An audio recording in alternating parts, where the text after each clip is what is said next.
working for you. Fox 2 News at 10 starts now. In custody after a standoff with police, which lasted for hours on Detroit's west side. Hello and welcome to Fox 2 News at 10. I'm Dave Spencer. Yeah, this is a wild situation, and I'm Hilary Golston. Detroit police say this barricaded is connected to a shooting a few blocks away. According to DPD, they got a 911 call of a teen shot near a home on Mark Twain this afternoon. Now, they thought the suspected gunman was still in the area and then set up a perimeter. Officers were then able to track him down at a home on Strathmore. That's when he barricaded himself in for 3 hours. We were able to successfully negotiate with the suspect, who is a black male in his 30s, for approximately 3 hours. We didn't always have positive contact with him, but we had contact with family members, contact with the community, and when we did make contact with him, shortly after he came outside of the house.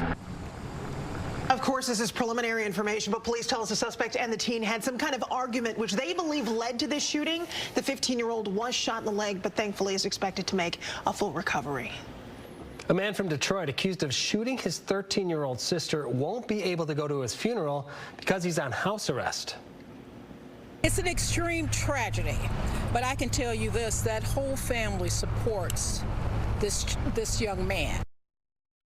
23-year-old Javion McKinney is facing multiple charges, including involuntary manslaughter, after his sister died Tuesday at the Ridgeline Apartments in Canton.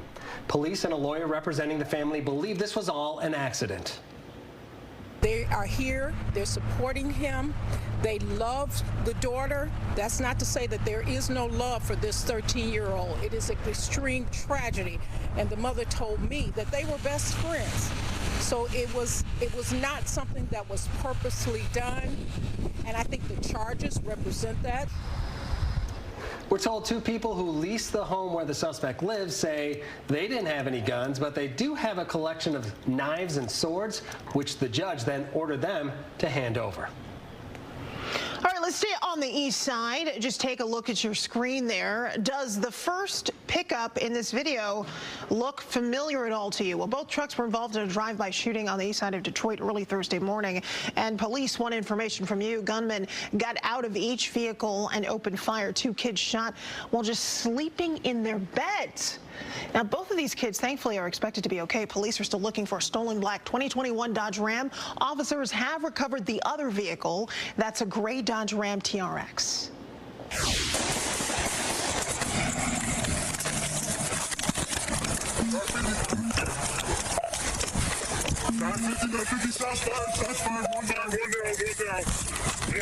Take a look at this. We're getting a look at body cam from an officer-involved shooting over on Detroit's west side. A woman accused of opening fire on a man trying to repossess her vehicle. Detroit police say they were in the area at the time. This happened back in June on Nottingham near East Warren and East Outer Drive. Police were able to get to the scene quickly, and an officer described what happens next.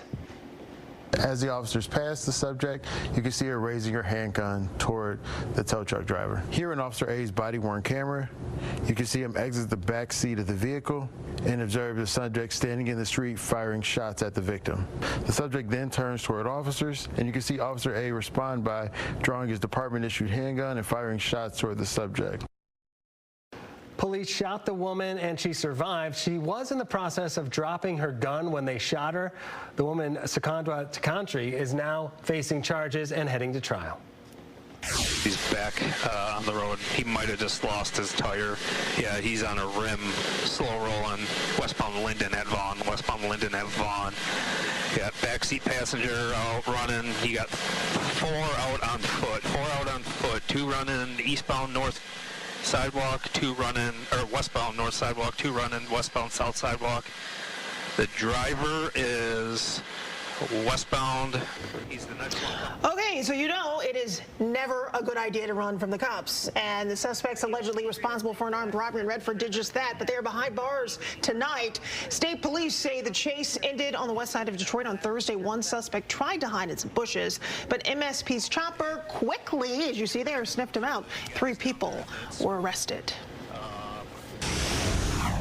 There's certainly something in the air. Once again, Southeast Michigan under another air quality advisory because of those Canadian wildfires, creating potential health problems for many people. This is the 10th air quality advisory this year and will continue into tomorrow. And we all saw that orange sun on the horizon, especially as it was setting tonight. And I was like, boy, oh boy, the haze is back. Yeah, it's just wild. And it's really thick in spots. Now, here in Southeast Michigan, it's thick, but I think if you know anybody up north, up in Northwest Michigan, up near the UP, it's a little bit thicker up there than it is here locally.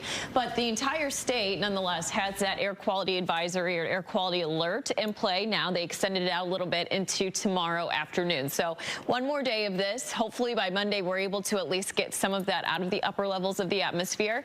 Outside of that, it's been a great day. Temps in the upper 70s, 78 in the city, average at 83. So we were below that today, but it felt really, really nice if you were out and about throughout the day today. Sunset was at about 8:51. This was a live look up at Bel Air. We were looking at some of the hazy skies a bit earlier in the evening. Otherwise, mainly clear skies. Temps mainly in the 60s. It feels real nice out there. 67 in Pontiac, 70 in the city, 57 for those in Ann Arbor. So honestly, not that bad.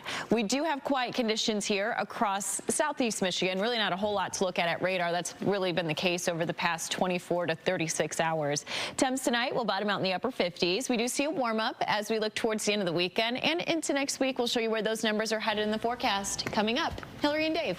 All right, thank you so much, Stephanie. A lovely day out there. So do you like blues, brews, and barbecue, do you? I do. You all do? The above. Well, a festival of the same name kicked off today at Thomas Brown Central Park in Westland. Yeah, it runs through tomorrow, and Fox 2's Scott Wolchek shows us all they have to offer with an emphasis on the barbecue. Are you ready for some blues, brews, and cues? You better be, because we got the cues right here with Famous Dave's. And Shelby, you got to tell me, I mean, this spread looks amazing. Thank you. What do we got here? So we have our chopped pork sandwiches here at the end. Ooh. Then we have our St. Louis style spare ribs, which are smoked in-house, smothered in our rich and sassy sauce. I can tell why you're famous. Oh, yes. Sell you on that barbecue. We have our hot mess sundae, which has layers of barbecue. Our Wilbur beans, coleslaw, chopped pork, and our cornbread muffin crumbles. And then you got a whole platter of rib tips here. And you know who is the rib tip connoisseur? Is John Witz. John, this barbecue's amazing. We were digging into this hot mess a little bit earlier and sharing some rib tips. What is your favorite thing? What do you think people should know about Blues, Brews, and Cues? Well, I'll just tell you, it's a throwback event. It's been free admission all day, free kids activities, free parking. You just don't see that in an event that has national music performed today. Laith Al-Sadi, Indigenous, Jimmy Vivino. We have a fireworks show to culminate the night tonight. Record crowd on Friday of 10,000, expecting 15,000 tonight. And you know why? It's the best barbecue in town. Ooh. Cheers, my friend. Yes, cheers with that rib tips. That's amazing. Shelby, real quick, tell me how much fun it is to be here. Oh, it's a blast. Every year it's a great time. You know, we're grateful to be here for our 7th year, and the smiles and full bellies are just great to see. Absolutely, and your belly is going to be full, because this is just one place so amazing. We got Famous Mike back here pouring that sauce, cooking up more of those rib tips. It's going to be just an amazing night here, and you can still have some time to get on out here for now. Reporting in Westland and chowing down, Scott Wolchek, Fox 2 News. The technology and innovation on these vehicles, I mean, they're kind of like a driving computer.